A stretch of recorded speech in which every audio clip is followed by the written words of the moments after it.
Time now for a full look at the forecast. Meteorologist Juan Acuna is filling us in if we're going to need those umbrellas all day today or not. Juan? I would just keep the umbrella handy, Paulo, especially if you're going to be making your way out the door this morning. It's not heavy rain across the region. It's mainly just some fog or heavy mist across the region as well. But I would just keep the umbrella handy just in case you need it throughout much of the day today. But it's soggy out there this morning, folks, and temperatures are into the 50s, so it's a quite cool start as well.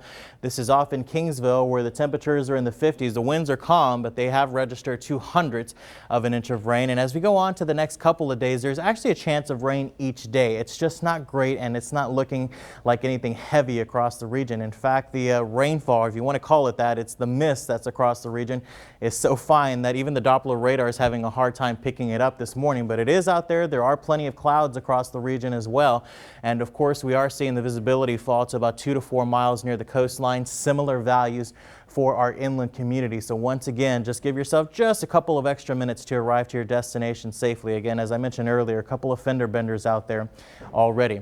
This is the rainfall so far for today. This is as of midnight to up to right now. And out at Corpus Christi International, we have reported 3/100 of an inch of rain so far. 2/100 out at the Naval Air Station, 100th over in Ingleside, as well as 100th over in Falfurrias as well. Again, it's not amounting to a whole lot, and a lot of the fog and mist will dissipate as we go into the afternoon, of course, for our inland communities, but it does stay pretty prevalent near the coastline, still keeping visibility down to about 6 to 7 miles. And then as we go into the overnight hours, we'll look for a chance of showers again, and the fog will come back into the region as we go into tomorrow morning. So again, keep that in mind if you have that early morning commute going into tomorrow as well.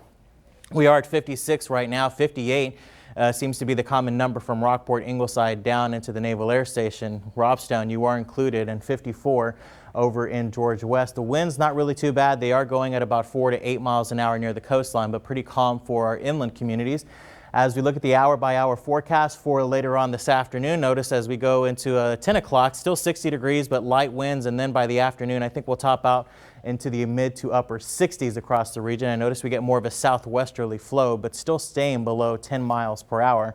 As far as the marine forecast is concerned, we'll look for those light winds, so the bays will be smooth, the sea's 3 to 5 feet, and the rip current risk is going to be low, but that patchy fog and mist will continue to be out there. Frontal boundary is just offshore, and of course that's what's keeping the cloud coverage in place, and also we continue to have a good southwesterly flow aloft, and that's coming directly off the Pacific over into Mexico and creating a very misty weather pattern, not just for the Lone Star State, but for a good portion of the southeastern half of the United States. Shower activity, lots of moisture into the upper levels of the atmosphere, and this frontal boundary up to the north is going to try to make its way down as we go into Friday, but it's going to lose steam. We're going to have to wait until Monday for this actual storm system to make its way here. But throughout the day, we'll look for mainly cloudy skies across the region. As we go into tonight, we'll pick up a few more isolated showers. It's just not going to amount to a whole lot. Do consider yourself lucky if we get about 1/10 of an inch of rainfall across the region. So 7-day forecast shows 68 today, 77 on Friday. It actually warms up over the weekend, more wind, and then cooler next week. Paulo.